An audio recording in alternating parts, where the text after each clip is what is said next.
Aujourd'hui, je vous propose une entrevue inspirante avec Marion. Marion qui a perdu 8 kilos et qui a transformé sa relation au corps et à l'alimentation. Bienvenue dans le podcast Mince alors, le podcast anti-régime, anti-yo-yo et frustration, le podcast qui éveille les consciences en sortant des dictats de la minceur. Mince alors est un espace dédié à toutes les femmes qui souhaitent mincir durablement. Je suis Amandine, diététicienne spécialisée en psychonutrition. Je vous accompagne à perdre du poids durablement en vous libérant des poids qui vous pèsent. Je vous guide afin de vivre en harmonie avec votre corps et votre alimentation. J'accueille Marion, que j'ai eu le plaisir d'accompagner durant 6 mois dans son processus de transformation et de perte de poids. Marion, dans un premier temps, j'aimerais que tu me parles, que tu nous parles, que tu parles aux auditeurs de ton histoire avec ton corps, avec ton poids. Quelle est ton histoire, quel est ton parcours en quelques mots? Alors, j'ai commencé à prendre du poids au lycée, en fait, à un moment de ma vie où je me cherchais un peu, où je devais chercher à exister. Et j'ai pris des mauvaises habitudes alimentaires qui m'ont suivie. Et quand on rajoute par-dessus, des comment dire, des blessures émotionnelles qui font que l'alimentation est devenue un refuge. Mon poids n'a cessé de croître, jusqu'à arriver à des habitudes alimentaires et une relation à mon corps qui était plutôt toxique. Je n'aimais pas du tout mon corps, je n'en prenais absolument pas soin. C'était pour moi plus un fardeau qu'autre chose. Et l'alimentation était vraiment quelque chose de une étape nécessaire juste pour rester debout sur mes deux jambes et un refuge émotionnel. Mmh. Donc une histoire un peu compliquée, un peu Oui. douloureuse.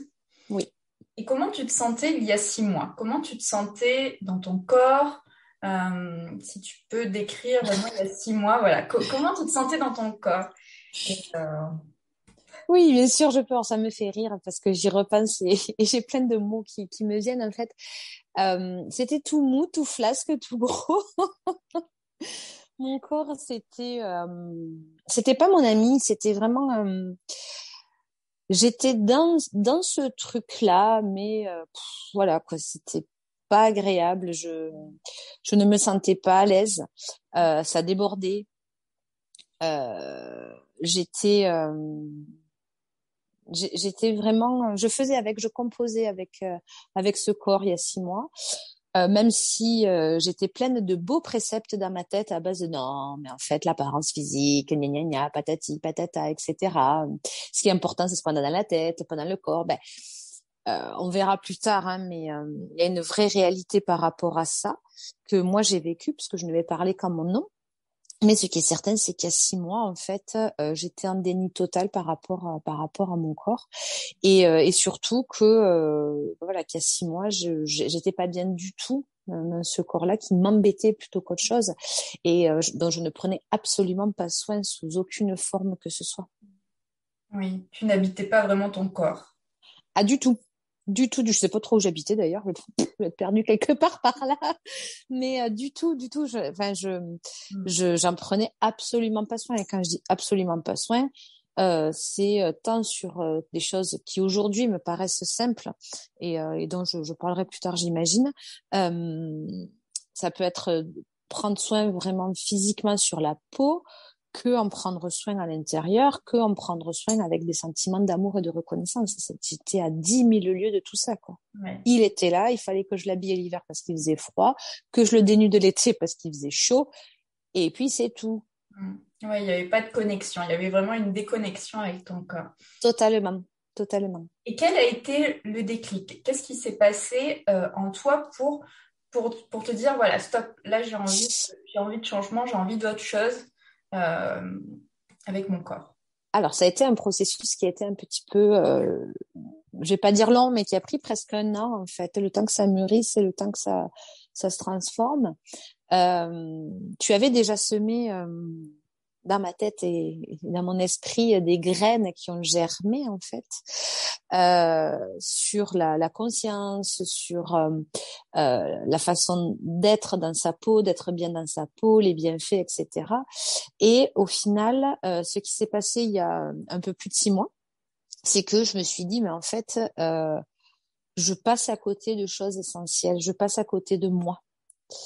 Et, euh, et je ne saurais pas l'expliquer de façon rationnelle parce que c'est quelque chose que j'ai vraiment vécu de l'intérieur et qui a fait une espèce de boom. C'est non, mais là, ça suffit en fait. Euh, je, je peux rester comme ça, mais c'est pas ce dont j'ai envie. Et surtout, je peux évoluer et je peux améliorer cette relation que j'ai à mon corps et à l'alimentation sans que ce soit difficile et compliqué.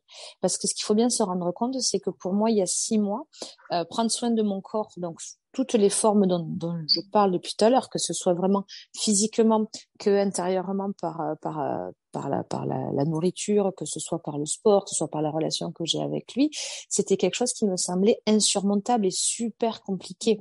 Et là, par rapport à ça, je dis merci la télé, merci les magazines, merci tout ce qui nous dit que ah ben ouais, c'est super dur, faut faire un régime, c'est compliqué, c'est drastique, on va en chier, machin, tatati, tatata. Ou alors il y a des résultats extraordinaires, parce que les résultats extraordinaires, j'ai essayé de les avoir il y a quelques années en faisant des régimes hyper protéinés. C'est merveilleux, on perd 20 kilos, on en prend 35. Top. Ouais. Mais voilà, il y avait vraiment toutes ces images et grâce à toi, grâce à tout ce que tu as semé et grâce à tout ce qui a germé, eh bien, un jour, c'était clac, enfin, ce fameux boom, ça suffit. Je ne veux plus ça. J'ai envie de faire la paix avec mon corps et avec ce que je suis physiquement, en fait, sur Terre. Oui, donc c'est vraiment passé par un changement quand même d'état d'esprit et d'identification, voilà, de détachement de toutes ces croyances que tu avais pu avoir et qui sont véhiculées par la société, Ah, par toute l'industrie de la minceur, hein, tout simplement. Et, exactement. mm, mm. Et puis au final, ce déclic, oui, c'est cette force intérieure que tu dis, c'est pas rationnel, mais il y a quelque chose, c'est là où tu sens que c'est le bon moment, où tu vas avoir justement, j'allais dire des résultats, hein. Tu vas avoir, voilà, en tout cas la motivation pour avancer et puis cet élan pour changer en fait ta réalité. Mm. Complètement, complètement. Mais je me souviens, il y a 1 an, quand on avait parlé de faire du sport toutes les deux, ben, en fait, je disais, mais il y a pas moyen, quoi. Elle m'a dit, mais tu sais quoi, moi, le sport, tu m'oublies. Et je pense que ce qui s'est passé aussi, c'est que, ben, petit à petit, je me suis mise à bouger. Petit à petit, j'ai intégré l'activité sportive dans ma vie, mais ça s'est fait de façon progressive. Et je me suis rendu compte que ça me faisait du bien, que ça me faisait plaisir, que j'avais envie de continuer. Ouais. Et il y a quelque chose qui est assez extraordinaire, c'est que quand on bouge, on se bouge, mais il n'y a pas besoin de faire un marathon, hein. Ça peut juste être mettre ses baskets et aller faire une marche de 5-10 kilomètres, ce qui est 5 kilomètres, c'est accessible à beaucoup de gens. Eh bien, il y a une énergie qui change à l'intérieur. Il y a quelque chose qui se transforme. Et, et je pense que ça a aussi concouru au fait que j'ai eu envie d'en faire encore plus parce que ça m'a fait du bien. Je me suis rendu compte que je pouvais et que j'avais des capacités physiques qui étaient présentes et que je pouvais exploiter et qu'au final, quand je mettais mes baskets et que j'allais faire 10 kilomètres à vélo, ça me faisait vachement de bien. J'étais contente. Voilà, les hormones faisaient leur travail après aussi. Et c'est tout un cercle vertueux qui fait que voilà, petit à petit, j'ai intégré de nouvelles façons de vivre aussi qui font que le déclic a pris encore plus d'ampleur. Et oui, mais c'est important ce que tu dis, c'est merveilleux comme la manière dont tu le racontes, parce qu'effectivement, on peut avoir, pareil, des croyances par rapport à l'activité physique. Voilà, on n'est pas sportif, hein, on se colle l'étiquette, je ne suis pas sportif, c'est compliqué, ça doit être voilà, quelque chose de compliqué, de long, où on doit transpirer beaucoup, etc. Et puis surtout, en fait, quand on laisse on en reste à un concept mental, faire de l'activité physique, ça fait du bien parce que alors c'est bon pour la santé, ça fait perdre du poids, etc., etc. Tant qu'on ne l'expérimente pas dans son corps, c'est dur effectivement de l'implanter dans sa vie. Mais quand on y goûte à son rythme, en étant bienveillant avec soi-même, sans s'imposer un rythme de fous, de grands sportifs, etc. En fait, on expérimente. Et comme tu l'as dit, ça fait du bien. Et en fait, on a envie de revenir sur les choses qui nous font du bien. Et c'est un cercle vertueux de toute façon, avec, comme tu dis, l'énergie, elle circule. J'allais dire, c'est un soin énergétique en fait, hein, d'aller bouger. c'est, Totalement. voilà, pour moi, c'est un véritable soin énergétique où on fait tout bouger, où on s'aère l'esprit. Et oui, c'est un cercle vertueux, comme tu le dis. Mm, mm.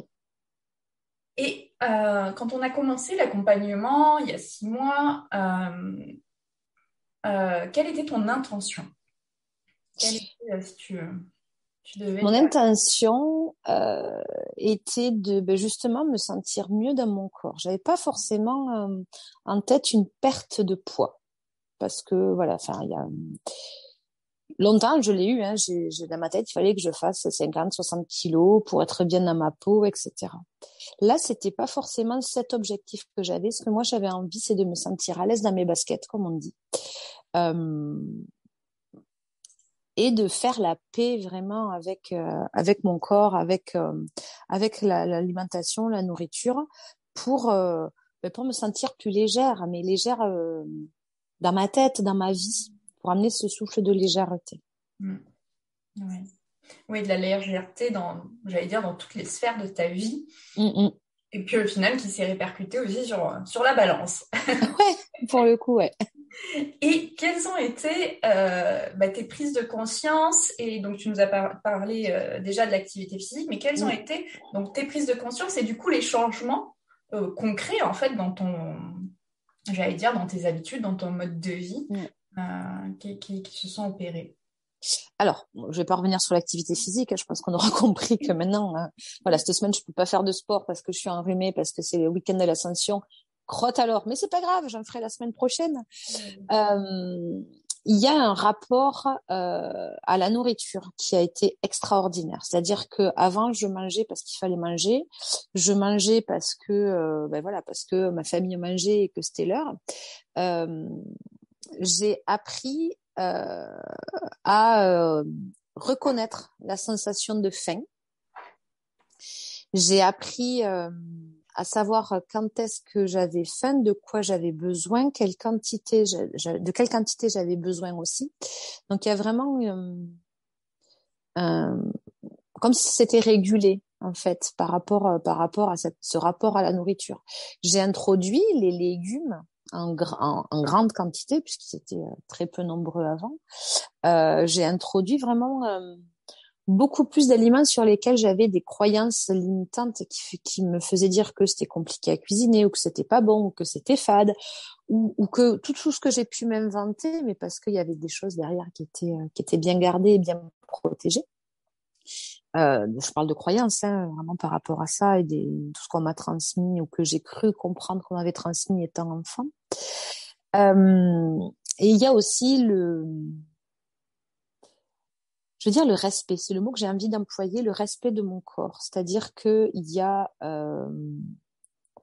toute cette dose d'amour que j'ai pu envoyer à mon corps en prenant beaucoup plus soin de lui, mais dans les faits. Ça va être de l'hydratation, ça va être à un moment donné de ne plus non plus dénigrer certaines parties de mon corps. C'est comme ça, c'est comme ça. Ouais, j'ai du ventre, ouais, j'ai des hanches, ouais, j'ai des fesses. Mais si à un moment donné, j'avais que des fesses, sans hanches et sans ventre, ça serait pas harmonieux, en fait. Il y a une vraie reconnexion à la silhouette que j'ai. Et, et c'est parfait parce que je suis faite comme ça. Alors oui, je ne suis pas photoshopée comme dans les magazines. Euh, mais aujourd'hui, preuve en est au bout de 6 mois, en fait, c'est que je suis allée me promener à Toulouse, c'était il y a une semaine, il faisait très chaud et j'étais en short. Il y a 6 mois, jamais j'aurais osé me mettre en short à Toulouse. Mon Dieu, j'ai montré mes jambes. Et là, je m'en fichais complètement parce que ça y est, enfin, j'assume et j'accepte totalement la silhouette que j'ai. Et aussi parce que avec tout le travail qu'on a fait ensemble, euh, ma, ma, ma silhouette a évolué, a changé. Et il y a une acceptation qui a grandi par rapport à ça, quoi, parce que moi, j'ai quand même besoin de voir des résultats physiques et concrets au-delà de quand je monte sur la balance, parce que c'était vraiment pas mon but, je tiens à le redire. Mais mon corps s'est dessiné et s'est sculpté, et du coup, je l'accepte davantage. Alors que la balance n'a pas significativement bougé. J'ai pas perdu 25 kilos, quoi. Sommes-nous bien d'accord, hein. Mais aujourd'hui, j'ai une silhouette, qui me plaît chaque jour davantage. Et de ce fait, je m'accepte davantage chaque jour. Et je suis de plus en plus libre. C'est ce que je voulais, hein, la liberté et la légèreté. Donc, bon, je vais pas me promener toute nue non plus. Mais même ça, enfin, j'en rigole là, mais là, le rapport à mon corps va quand même jusqu'à l'acceptation de ma nudité. C'est-à-dire qu'aujourd'hui, je suis tout à fait capable de me regarder nue, que mes proches, mon mari, ma fille me voient nue, me promener en sous-vêtements dans la maison sans problème. Il y a quelque temps, ça aurait été impossible, quoi. Vite, vite, je me serais cachée non, mais pour voilà mettre des vêtements par-dessus toute cette forme corporelle, et surtout qu'on ne me voit pas en sous-vêtements ou nu. Aujourd'hui, c'est pas grave, c'est ok. Ouais. Mais c'est intéressant ce que tu dis. Et effectivement, plus alors oui, on a besoin de résultats, mais comme tu le dis, le résultat sur la balance, c'est pas toujours un bon résultat. Parce que on a vu au fur et à mesure, hein, parce que en parallèle de l'accompagnement, tu faisais du sport dans une salle Ouais, de sport et ouais. tu avais donc des pesées. Ça fait C'est très ça. calme. Des bilans, ils appellent ça des bilans. Des bilans où avec une balance à impédance métrie, donc il y a des fois effectivement tu avais pris du muscle, donc Ouais. globalement le chiffre sur la balance ne bougeait pas, mais tu avais pris du muscle, et après au final tu as perdu quand même quelques kilos, hein. Je crois que 6 kilos, je sais plus, j'ai en tête. J'ai fait le dernier bilan, je l'ai fait la semaine dernière, 8 en 6 mois. Ouais, 8 kilos. Et effectivement, ça se voit sur la silhouette. Et tu te sens, comme tu as dit, tu te sens bien, tu te sens mieux dans ton corps, tu te sens mieux tu le vois dans tes vêtements. Et quand il y a cette acceptation, en fait, quand il y a cette acceptation et cet amour qu'on apporte à notre corps, c'est un cercle aussi vertueux où on va avoir encore plus envie de lui faire du bien. Que quand on est en résistance, quand on l'aime pas, quand on veut à tout prix se fixer des objectifs parfois inatteignables, etc., à un moment donné, en fait, on est contre lui. On va pas pouvoir agir avec lui. Et que là, tu as vraiment enclenché un processus bénéfique voilà, qui te mènera là où tu te sentiras bien, on va dire, hein, de toute façon, qui a déjà commencé à t'amener là où tu te sentiras bien, puis c'est certainement pas fini. Et, mais j'allais dire assez naturellement au final. Ouais. Et puis surtout en accord avec tes besoins et en accord avec ton corps, pas contre lui. Oui, et c'est là où toi, tu as vraiment joué un rôle extraordinaire dans cette évolution. Parce que moi, quand je suis au sport, je suis toute seule, t'es pas là, hein. Il y en a d'autres qui savent me mettre des coups de pied aux fesses pour que je fasse ce que j'ai à faire. Mais c'est là où tu as joué un rôle extraordinaire, c'est que avec toute la douceur que tu as, mais tout le professionnalisme et le sérieux aussi, tu as su aller mettre le doigt là où il fallait mettre le doigt, gratter ce qu'il fallait gratter, me défier, me mettre des challenges, aller lever tout ce qui était en termes de croyances, d'émotions, pour alléger aussi mais tout le côté psycho, hein, de la prise de poids, tout le côté bagage émotionnel que j'avais pu garder dans mon sac à dos depuis toutes ces années.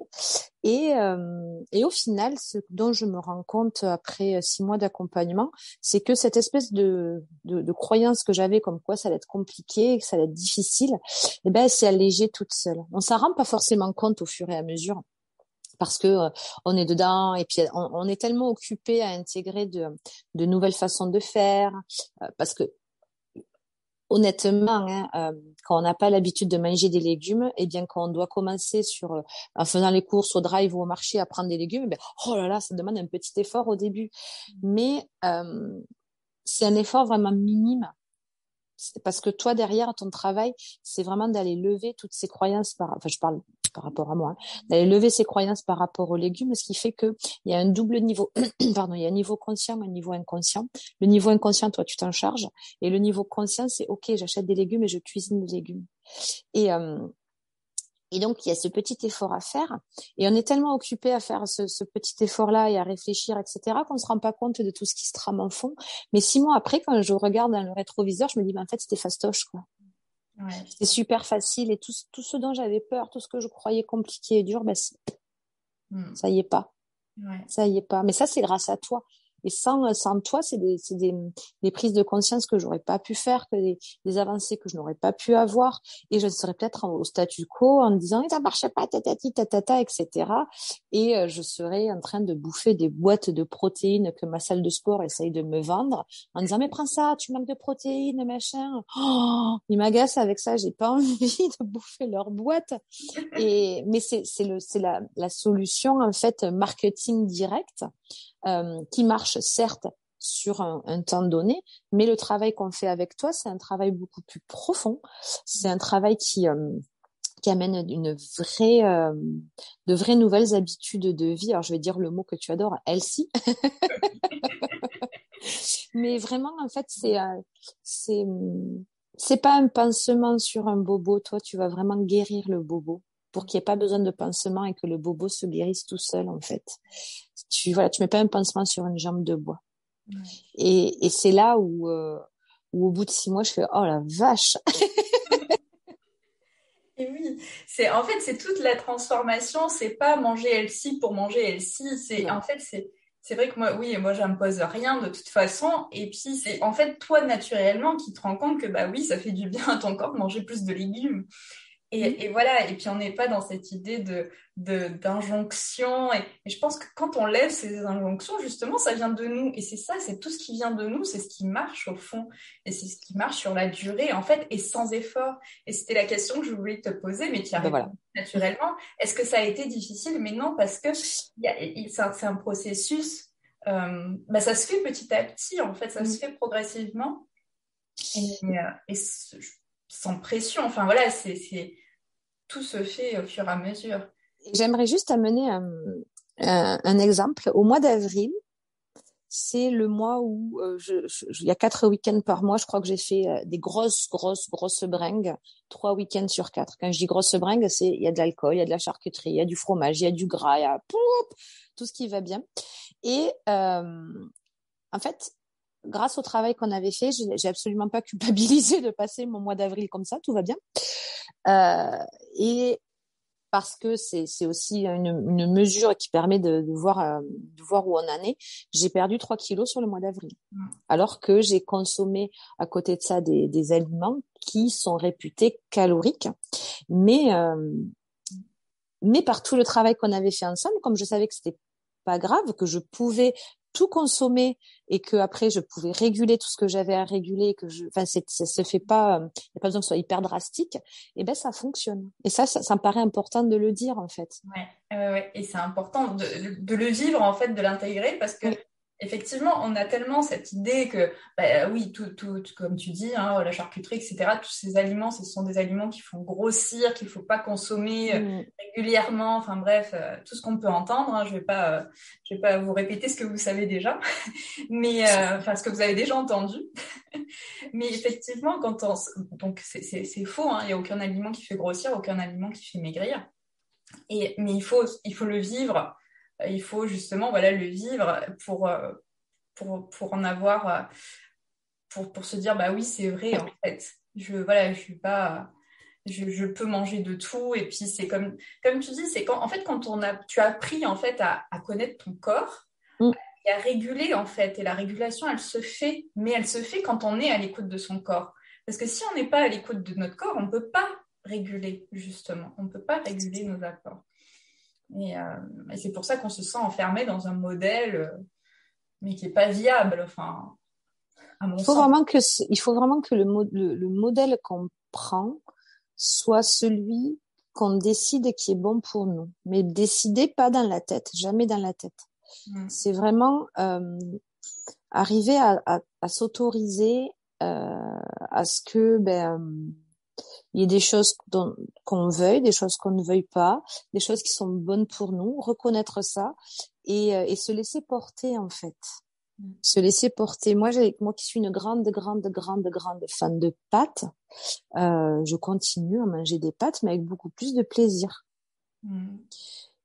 Et c'est ok, parce qu'on dit aussi les féculents, les pâtes, gna gna, ça file un gros cul, patati patata. Ouais, peut-être, mais aujourd'hui, moi, je sais que c'est un aliment que j'aime beaucoup, que je mange régulièrement parce que je l'aime encore beaucoup, mais la relation à cet aliment-là a changé pour moi parce que c'est plus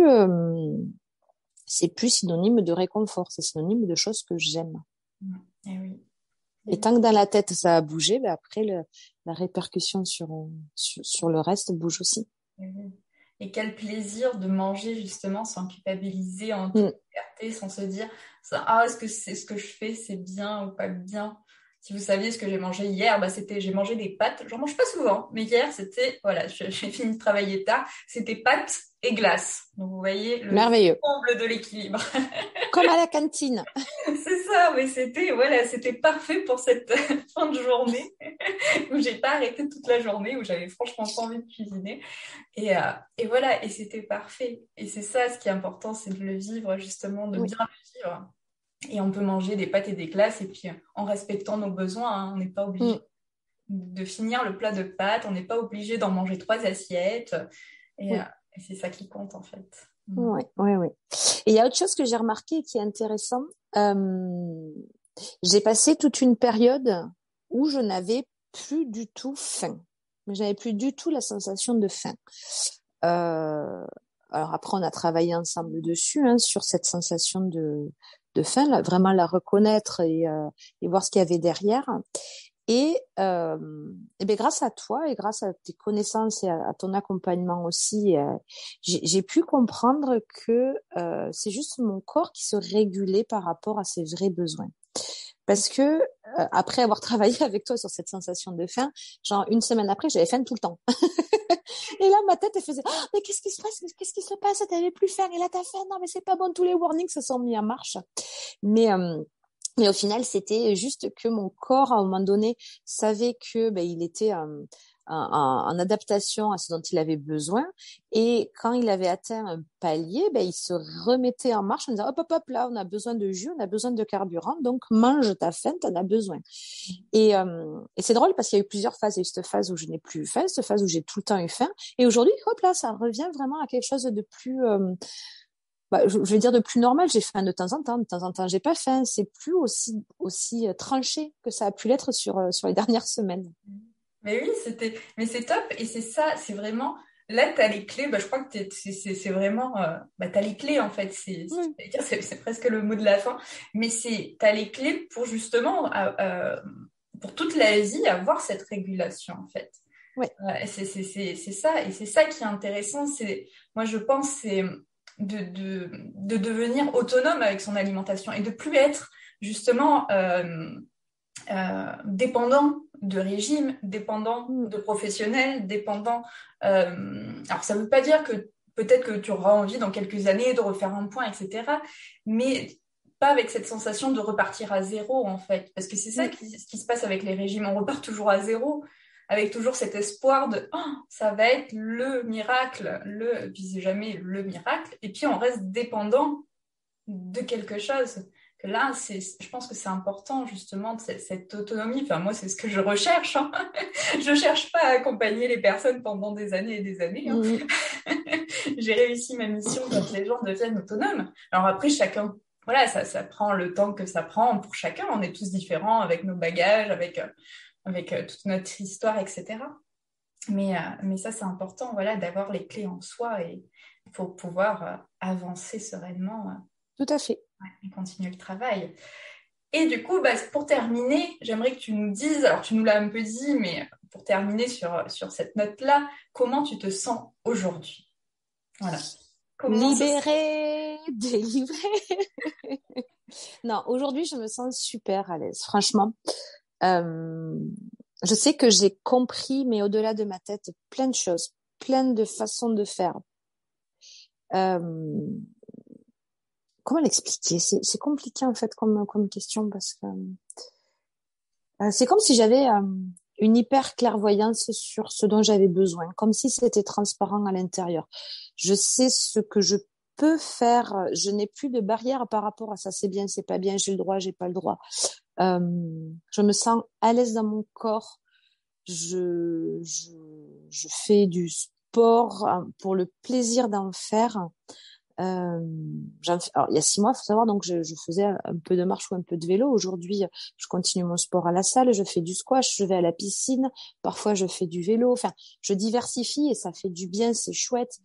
Et vraiment toute cette légèreté, légèreté en tant que sensation, a des répercussions sur l'ensemble des sphères de ma vie. Que ce soit ma sphère personnelle, que ce soit ma sphère amoureuse, que ce soit ma sphère sexuelle, que ce soit mon apparence physique, que ce soit tout est impacté. Et il y a, je vais redire ce que j'ai dit, il y a vraiment un cercle vertueux qui se met en marche. Et je sais que j'ai emprunté le chemin de l'épanouissement. Et j'y suis dessus. Alors c'est pas un objectif, parce que c'est quelque chose qui se vit au quotidien.